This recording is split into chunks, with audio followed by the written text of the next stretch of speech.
Luc chapitre 19. Le thème de cette dernière session est les freins à l'investissement. Freins à l'investissement. Donc chapitre 19, à partir du verset 12. Voici ce qui est écrit. Il dit donc, un homme de haute naissance s'en alla dans un pays lointain pour se faire investir de l'autorité royale et revenir ensuite.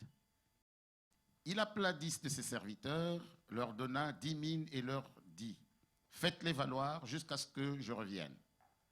Mais ses concitoyens le haïssaient et ils envoyèrent une ambassade après lui pour dire, nous ne voulons pas que cet homme règne sur nous. Lorsqu'il fut de retour après avoir été investi de l'autorité royale, il fit appeler auprès de lui les serviteurs auxquels il avait donné l'argent, afin de connaître comment chacun l'avait fait valoir. Le premier vint et dit, Seigneur, ta mine a rapporté 10 mines. Il lui dit, c'est bien, bon serviteur, parce que tu as été fidèle en peu de choses, reçoit le gouvernement de 10 villes. Le second vint et dit, Seigneur, ta mine a produit 5 mines. Il lui dit, toi aussi, sois établi sur 5 villes. Un autre vint et dit, Seigneur, voici ta mine que j'ai gardée dans un linge, car j'avais peur de toi. Parce que tu es un homme sévère. Tu prends ce que tu n'as pas déposé et tu moissonnes ce que tu n'as pas semé. Il lui dit, je te juge sur tes paroles, méchant serviteur. Tu savais que je suis un homme sévère, prenant ce que je n'ai pas déposé et moissonnant ce que je n'ai pas semé. Pourquoi donc n'as-tu pas mis mon argent dans une banque afin qu'à mon retour, je le retirasse avec un intérêt? Puis il dit à ceux qui étaient là, ôtez-lui la mine et donnez-la à celui qui a 10 mines. Ils lui dirent, Seigneur, il a 10 mines. Je vous le dis, on donnera à celui qui a, mais à celui qui n'a pas, on ôtera même ce qu'il a. Amen. Je vous prie de vous asseoir.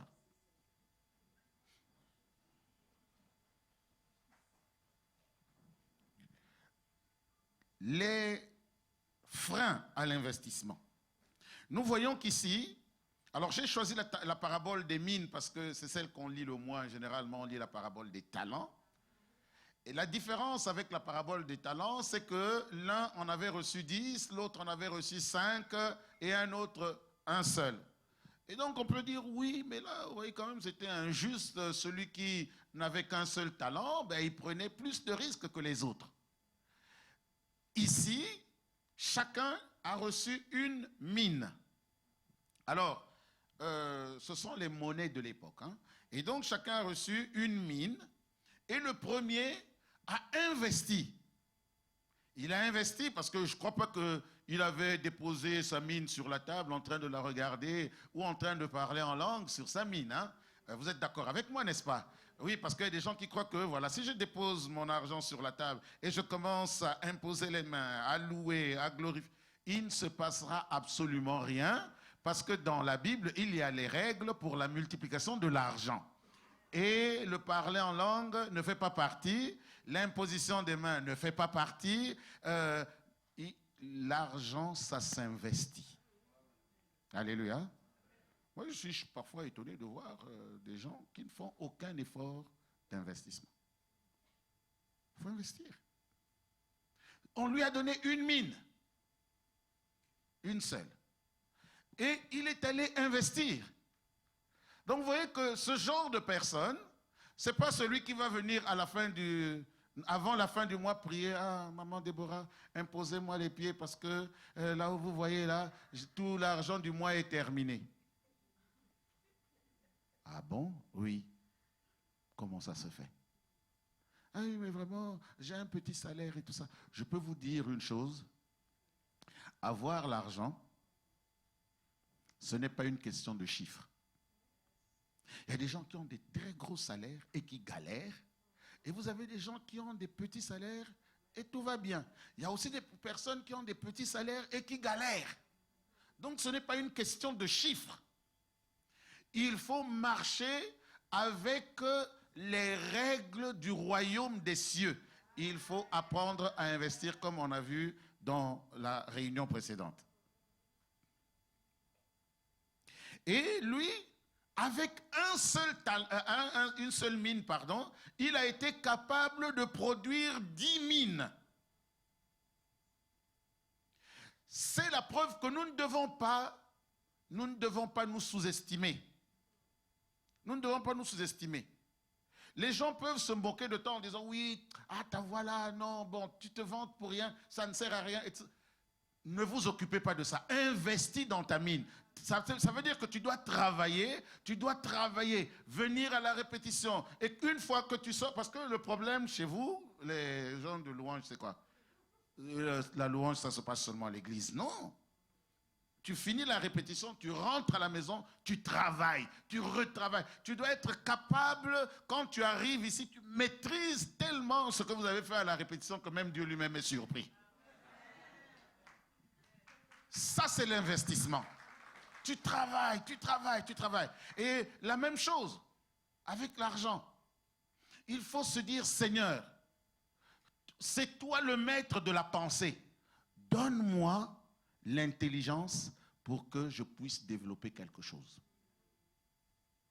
Tu vas voir, avec peut-être que tu n'as que 5 €, on va te dire, écoute, achète 2 brindilles là-bas, tu fais ça comme ça, ça va te donner quelque chose d'intéressant.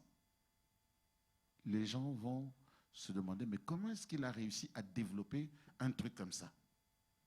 Et tu deviens un puits à argent. Les gens viennent payer parce que tu as réfléchi. Alléluia. Comme je dis toujours, n'oublions pas que Jésus nous a dit, vous êtes dans le monde. Vous n'êtes pas du monde, mais vous êtes dans le monde. Ça veut dire qu'il faut connaître les règles du monde pour vivre dans le monde. Et donc, l'investissement fait partie de cela. On mange des grands foufous, on mange des grands morceaux de viande, on boit et tout ça. Même pas dire que non, cette année, je vais mettre 5 € chaque mois, et puis je vais acheter un terrain. Vous voulez toujours, oh non, venez, on va vous imposer les mains, vous allez recevoir les terrains. Mais tu vas recevoir les terrains comment? Toi-même, tu ne participes pas. Vous avez déjà vu un terrain tomber du ciel? Vous avez déjà vu une maison tomber du ciel? Alors, qu'on arrête les bêtises. Il faut investir. Il faut investir. Et le deuxième, on dit, lui, il a reçu une mine comme l'autre. Et puis, il a investi et ça a donné 5 mines. Donc, peut-être que je n'ai pas la capacité de produire 10 mines comme mon voisin, mais je sais, avec la foi, si j'avance, avec ma mine, je suis capable de trouver 5 mines.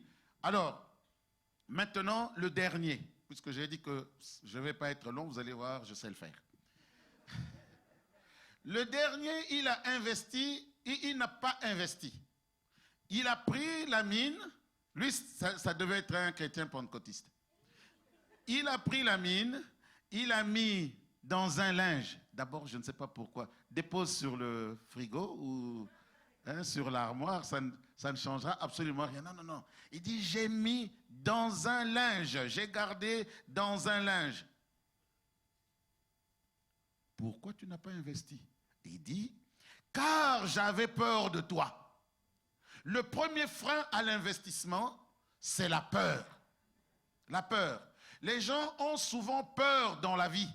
Vous voyez quelqu'un, quand il vient à l'église, oui, j'ai la foi, Jésus m'aime, Dieu est tout puissant et tout ça. Et quand on sort là, on n'est plus capable d'avoir les mêmes convictions.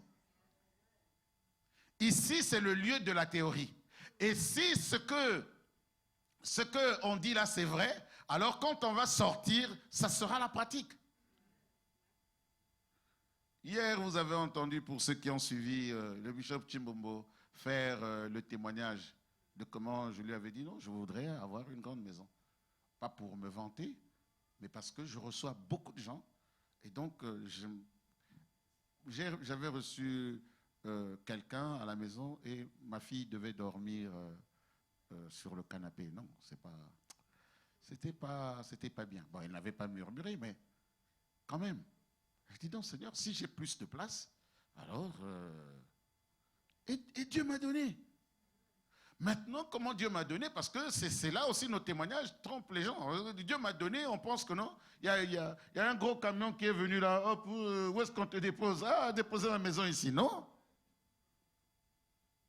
C'est une question d'investissement. Je n'ai pas eu peur. J'ai dit, voilà, je veux une grande maison. Grande maison. Alors, on m'a donné. Maman, toi, tu es déjà venue? Bon.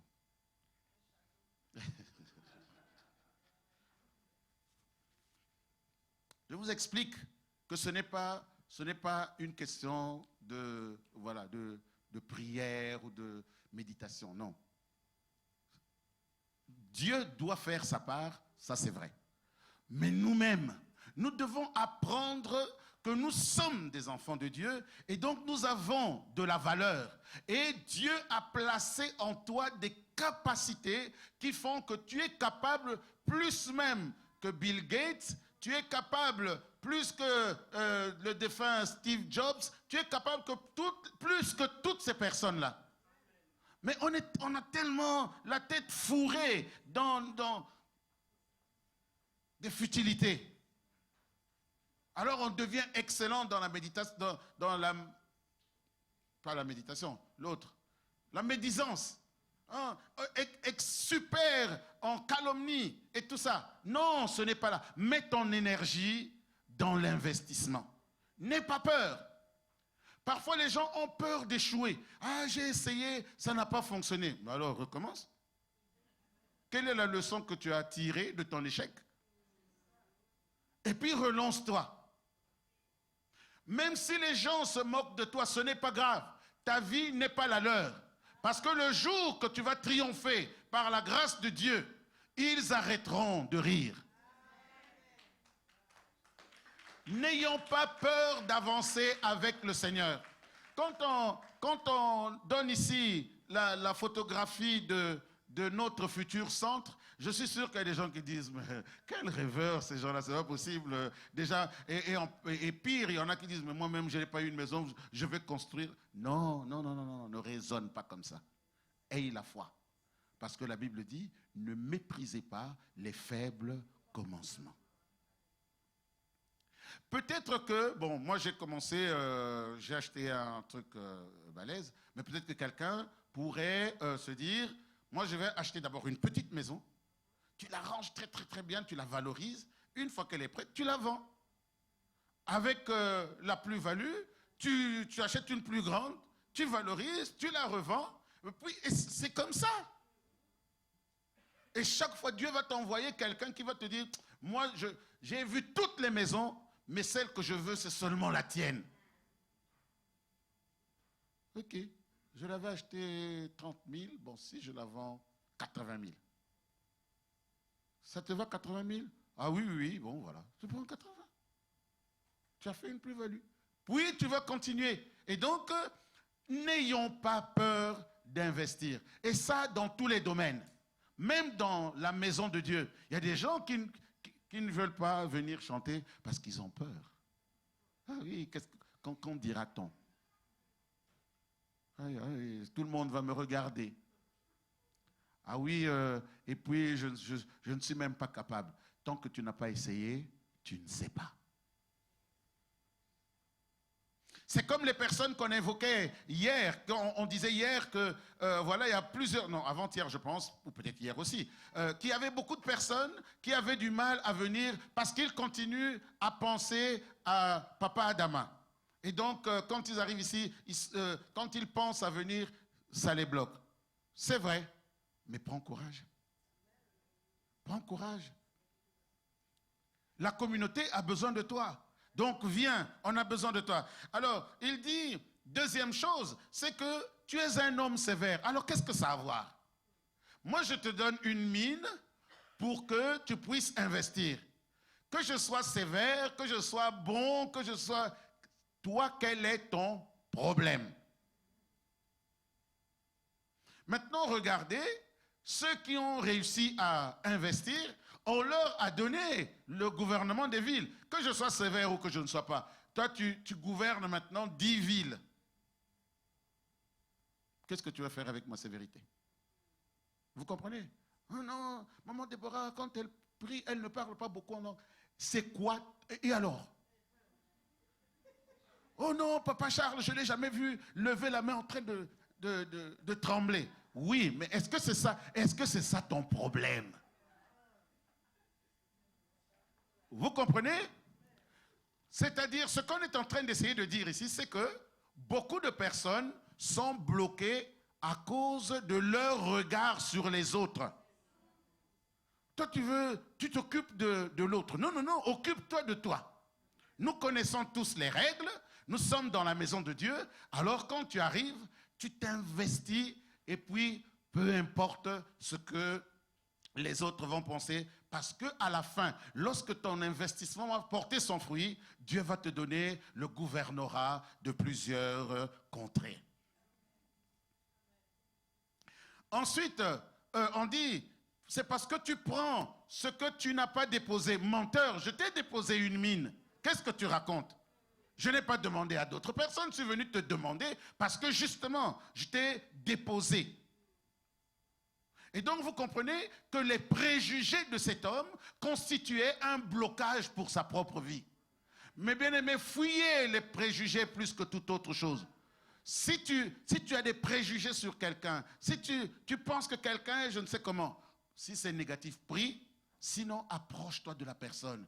Essaye de lui apporter un nouveau souffle. Et tu vas voir que toi, tu croyais lui faire gagner quelque chose, mais c'est toi qui vas gagner dans cette relation. Quelqu'un dit encore amen? Et dernièrement, en dernier lieu, il dit, tu moissonnes ce que tu n'as pas semé. Tu veux que je sème comment? Vous savez, à l'église, j'ai l'habitude de dire aux gens, bon, tout le monde ne sait pas cuisiner. Vous voyez, tout le monde ne peut pas être un cordon bleu. Et donc, quand on dit on va faire la fête à l'église, si tu n'es pas capable de cuisiner, mais tu peux cuisiner autrement. C'est-à-dire, apporte ta contribution. Il y a les uns qui vont apporter la force de leurs bras, mais toi, tu vas apporter la force financière. Et là, il y a équilibre. Vous comprenez?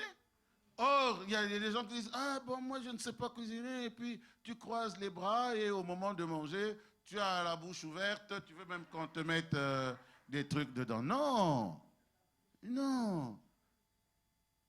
Participe. Quelqu'un dit à quelqu'un participe. Dis à quelqu'un d'autre, il faut participer. Oui, participer. Les gens peuvent te critiquer, oui, lui il n'apporte pas l'argent, vraiment c'est la pauvreté incarnée, ne t'en fais pas. Même si tu balais seulement là où on va venir, là, ça compte tout aussi bien. Il ne faut pas avoir peur, oh non, voilà, les gens. Méfions-nous de ça. Et pour clôturer, j'aimerais vous rappeler ce que dit le psaume 1, qui peut aussi être un enseignement pour les freins que les gens rencontrent. On dit heureux, ou le bonheur est pour l'homme qui ne marche pas selon le conseil des méchants. Parce que les conseils des méchants peuvent vous empêcher d'investir. N'allez pas demander conseil à n'importe qui. La personne elle-même n'a jamais investi. Toi, tu veux investir, tu vas demander conseil chez qui? Chez cette personne-là. Mais quel conseil il va te donner? Vous comprenez? Parfois, il va te dire, mais toi, tu es fou. Tu veux investir? Regarde-moi, regarde mon âge. Tu vois ma barbe blanche là? J'ai beaucoup d'expérience. Hein? Moi, je n'ai jamais investi. Il ne faut pas entrer dans ces choses-là. Tu viens toi-même de te flinguer. Non. Ne marche pas selon le conseil des méchants et ne t'arrête pas sur le chemin des moqueurs. Ah, les moqueurs, comme ils savent décourager.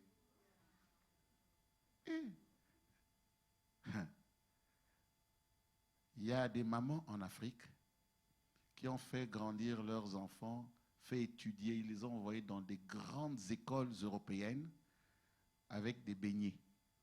Les beignets que nous jetons ici au mariage, là. C'était un péché. Ça a développé la vie des gens. Il y a des présidents qui ont étudié grâce aux beignets. Une maman qui achète vous voyez le sucre blanc là en carton. Elle achète un carton et elle vient mettre 3 briques. Les gens viennent, ils achètent. Et elle fait une plus-value. Les gens se moquent. Ça c'est les pauvres, regardez. Mais son enfant étudie aux États-Unis et sa bourse sort de ces morceaux de sucre. Oh, mes bien-aimés, n'écoute pas les moqueurs, ne t'arrête même pas, continue ta voie, continue ta route. Et il dit, il ne s'assied pas. Donc, tu ne t'arrêtes pas sur la voie des pécheurs. Hein, la voie des pécheurs, c'est là où on veut les retombées rapides. Hein, j'ai un petit sachet avec de la poudre. Hop, voilà. Et vous voyez, non, c'est triste, hein, je vous assure, dans les églises, il y a des jeunes gens qui tombent dans le piège, qui croient encore qu'avec la drogue, on peut s'enrichir. Ah oui, non, des jeunes chrétiens. Ils croient qu'avec la drogue, on peut s'enrichir. Jamais. Jamais. On peut avoir beaucoup d'argent, mais pas s'enrichir. Je vous explique. C'est-à-dire qu'on a vu des gens, ils vendent la drogue, ils accumulent, après ils finissent en prison. Les billets sont en train de dormir, je ne sais où, et toi tu dors avec des puces. Vous croyez que ça s'appelle s'enrichir? Tu sors de là, tu reviens, hop, on te reprend, on te ramène. Parce que l'esprit de l'argent là, qui a tué des gens, va te repousser toujours en prison. J'étais choqué il y a quelque temps, on a vu ce monsieur-là en Italie. Un grand soi-disant milliardaire, il dormait dans un trou. Il avait une belle villa en haut, au-dessus. Et puis on a fait un trou dans sa villa, comme une sorte de cave. Et donc il était là, il ne sortait jamais. Et un jour, il en a eu marre, il a fait un tour dehors. On l'a attrapé. À quoi ça t'a servi? Vanité des vanités. Et donc, le dernier en disant, on dit qu'il ne s'assied pas en compagnie des moqueurs. Pendant que vous êtes assis en train de vous moquer de quelqu'un, lui, sa vie est en train d'avancer. Ah oui, et vous, vous êtes assis. Vous avez déjà vu quelqu'un avancer assis? Bon, en voiture peut-être. Mais sinon, pendant que vous êtes assis en train de vous moquer de l'autre, l'autre, lui, il est en train d'avancer. Quel est le frein que toi, tu as pour ton investissement? Quels sont les freins que tu rencontres dans ta vie? Qu'est-ce qui t'a empêché jusqu'ici de ne pas investir? La Bible dit, ton Dieu t'ordonne d'être puissant. Alors, je ne sais pas, peut-être que tu es puissant. Qui est milliardaire ici? Lève la main.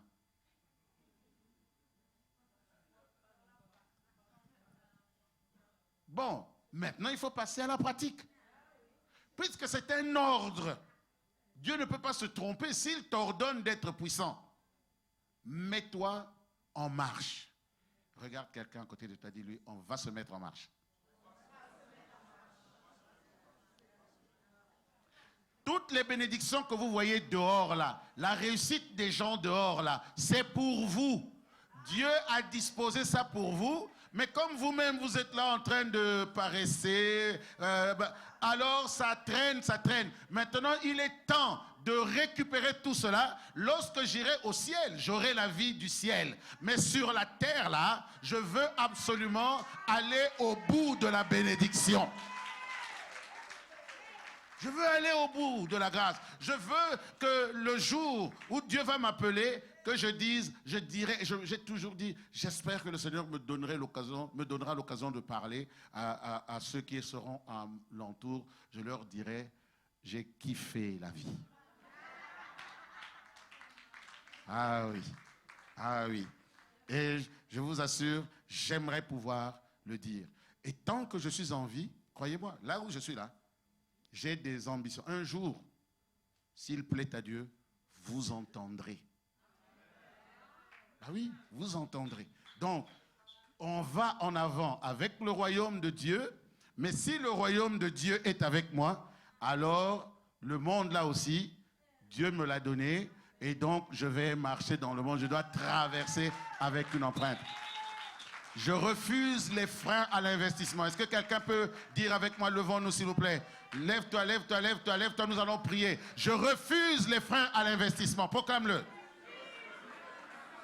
Je refuse les freins à l'investissement. Je rejette les freins à l'investissement. Je veux commencer à être un investisseur.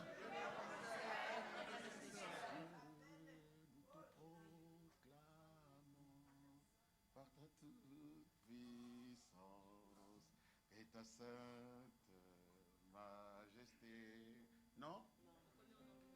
Oui, mais c'est la même chose alors si on fait en anglais. Parce que nous voulons maintenant une église qui va de l'avant. Nous voulons être un peuple qui va de l'avant. Entrer dans notre vie, entrer dans notre réalité. Bien aimé, il faut que ça s'arrête de se prendre toujours pour tout petit. C'est pas parce que tu te prends pour tout petit que tu es humble. Ce n'est pas ça l'humilité. L'humilité, c'est de ne pas montrer que non, on est meilleur que les autres ou qu'on dépasse les autres en quoi que ce soit. Nous voulons vraiment vivre pleinement la vie que Dieu nous a destinée. Ne pas passer à côté de notre vie. Alléluia. Maintenant, commence à méditer pendant que la chorale va chanter. Quel type d'investisseur tu veux être dans ta maison? Quel type d'investisseur tu veux être dans ton foyer, dans ton église? Alléluia, dans ta société.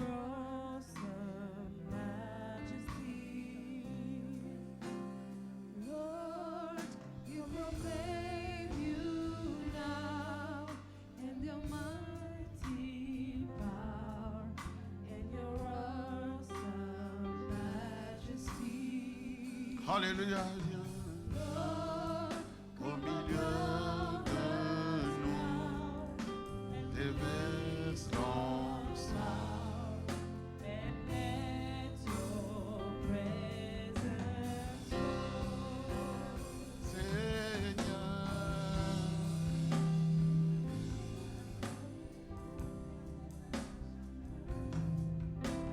Seigneur.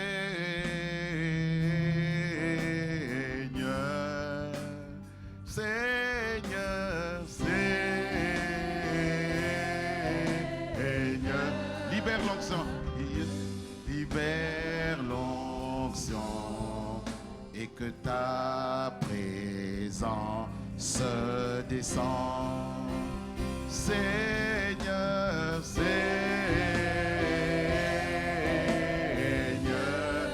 encore Seigneur, Seigneur,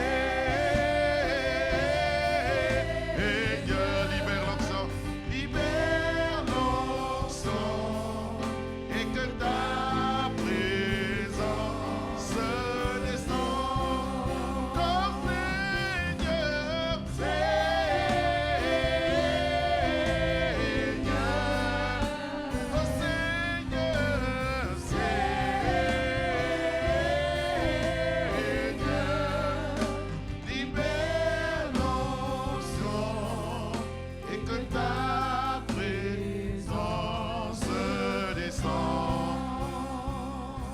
élève la voix maintenant, élève la voix. Demande-lui d'enlever la peur de toi.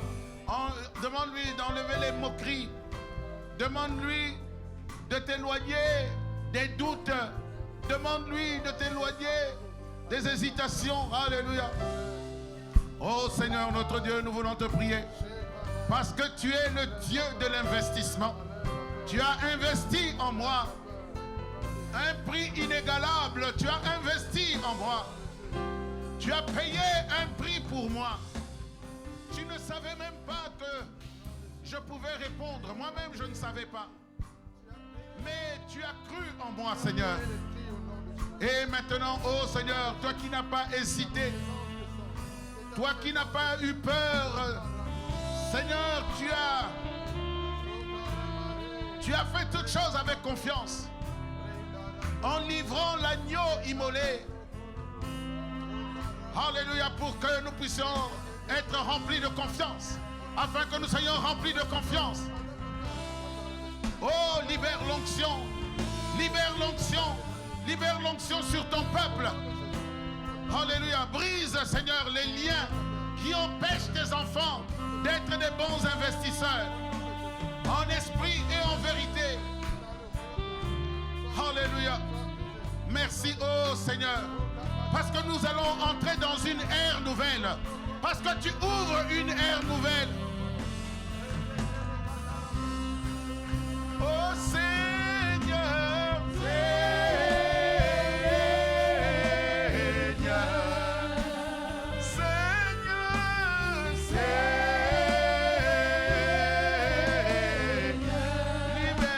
libère l'onction et que ta présence descende. Oh Seigneur,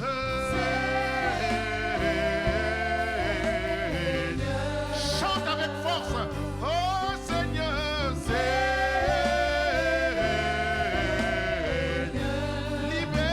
libère l'onction et que ta présence descende. Alors c'est le moment où nous voulons prier pour des personnes qui sont dans des difficultés financières. Vous voyez que votre argent, c'est comme si ça disparaissait et que vous êtes incapable de faire quoi que ce soit. Nous voulons entrer dans une ère nouvelle. Nous voulons entrer dans une ère nouvelle. Alors proclame la grâce du Seigneur. Proclame la grâce du Seigneur en disant: Seigneur, je voudrais devenir puissant. Je voudrais devenir puissant financièrement. Alléluia. Élève la voix, demande la puissance financière. Demande, ce n'est pas une honte. Ce n'est pas une honte. Tu as besoin d'être tranquille pour te concentrer sur le royaume des cieux. Tu as besoin d'être concentré sur le royaume des cieux. Et pour cela, il faut que Dieu enlève les tracasseries du monde. Alléluia. Oh Seigneur, Seigneur, je te supplie, enlève les tracasseries du monde.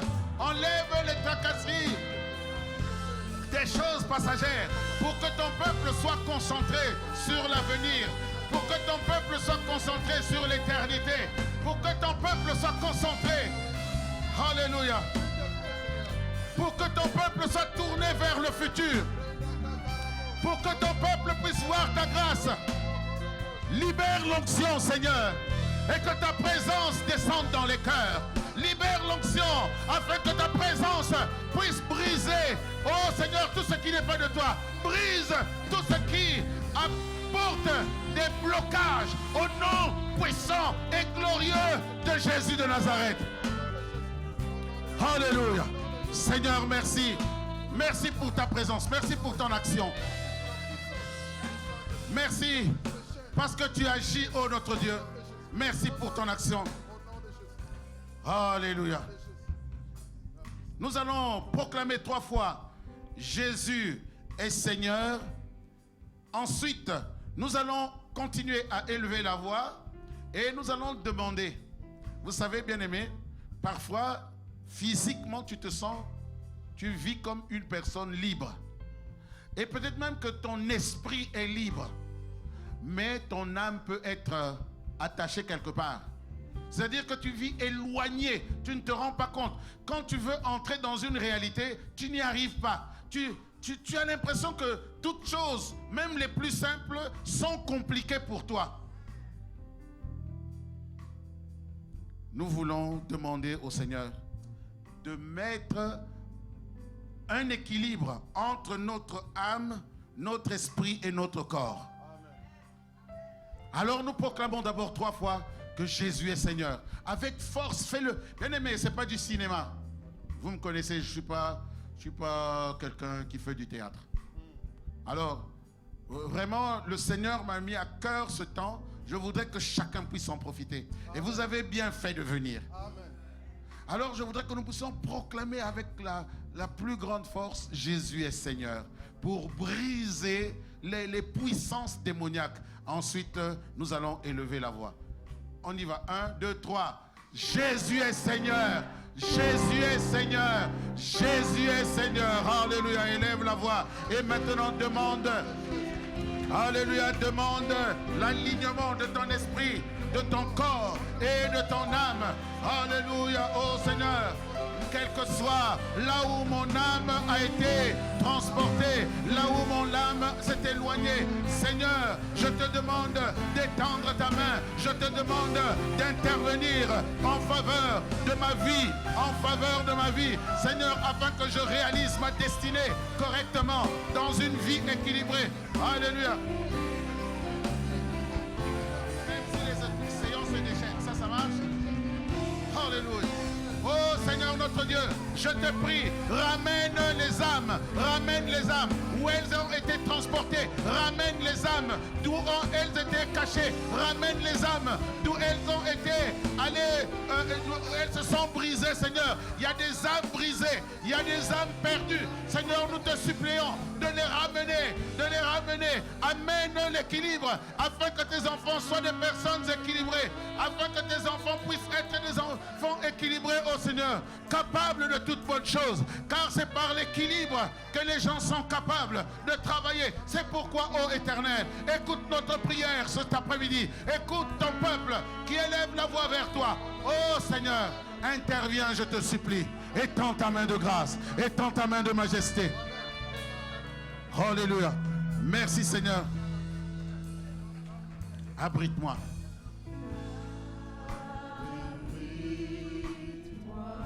Oui Seigneur, je voudrais que ton peuple soit protégé par ta grâce. Sous tes ailes. Talababantai. Alléluia. Merci Seigneur. Par ta main puissante.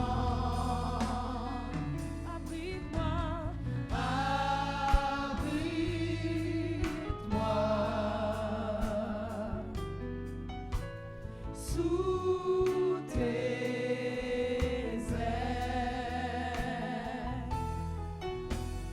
couvre-moi.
Bien-aimé, pendant que la chorale est en train de chanter, le Seigneur me fait voir des personnes qui étaient vraiment dans un blocage terrible. Tu sentais comme un poids sur ton cœur. Et maintenant, tu vois, le Seigneur vient de t'alléger. Des chaînes sont tombées. Des chaînes se sont brisées. Que le Seigneur puisse te garder dans cette liberté. Protège ta vie, protège ton âme. Protège ta vie. Reste dans la présence du Seigneur. Et il va continuer à te garder dans la liberté de ton esprit. Alléluia. Le sang de l'agneau. Le sang de l'agneau. Le sang de l'agneau. Alléluia. Merci Seigneur. La puissance de l'Éternel pour délivrer. La puissance de l'Éternel pour guérir. La puissance de l'Éternel pour libérer. La puissance de l'Éternel pour sauver. La puissance de l'Éternel pour rendre libre. La puissance de l'Éternel pour transformer. La puissance de l'Éternel. Alléluia. La puissance sans limite. Je traverserai mes océans désormais avec le Seigneur. Je traverserai avec toi, Seigneur, les océans les plus terribles. Les océans de la haine, nous allons les traverser. Les océans de la maladie, nous allons les traverser. Les océans de la malchance vont être traversés. Les océans de l'échec vont être transpercés. Alléluia. Merci Seigneur pour ta bonté. Toi qui as fait traverser le peuple d'Israël, tu vas nous faire traverser maintenant. Merci Seigneur. Merci pour tes bontés.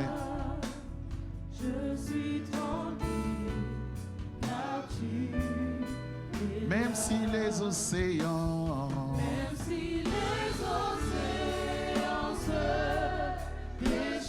Maintenant, je vais prier pour ceux qui sont malades.